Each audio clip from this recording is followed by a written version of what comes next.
چقدر زیبا قرآن من. این همه سالها مطالعه میکردم آقا یه جایی میبینم این کتاب قسم میخوره. خدایا چته تو چرا قسم میخوری؟ به کی قسم؟ خدایا تو چرا قسم میخوری؟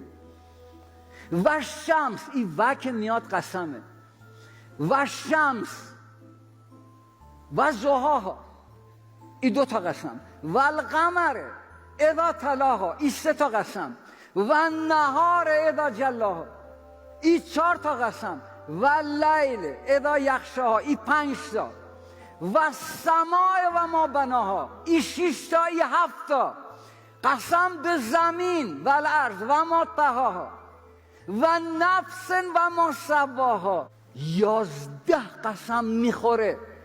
میگم چه اینقدر قسم میخوری؟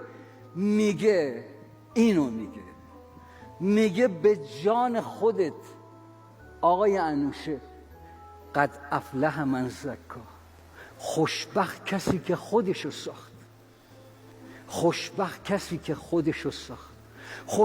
کسی که به خودش پیله کرد، و قد خواب من دستاها، و بدبخت کسی که پیله میکنه به دیگران، پیله میکنه به بقیه. 11 قسم کتاب من میخوره به خاطر این. 11 قسم میخوره. خیلی حرفه که خدای من 11 قسم میخوره که برو خودت بساز، چرا پیله کردی به بقیه؟ بنویسید هر چقدر وقت بذاری که دیگران رو خراب کنی، همونقدر وقت کم میاری که خودتو آباد کنی. هر چقدر وقت بذاری که دیگران رو خراب کنی، همونقدر وقت کم میاری که خودتو آباد کنی. و ما فرصت نداریم که به کسی پیله بکنیم، بنویسید. این ضرب المثل چینیه.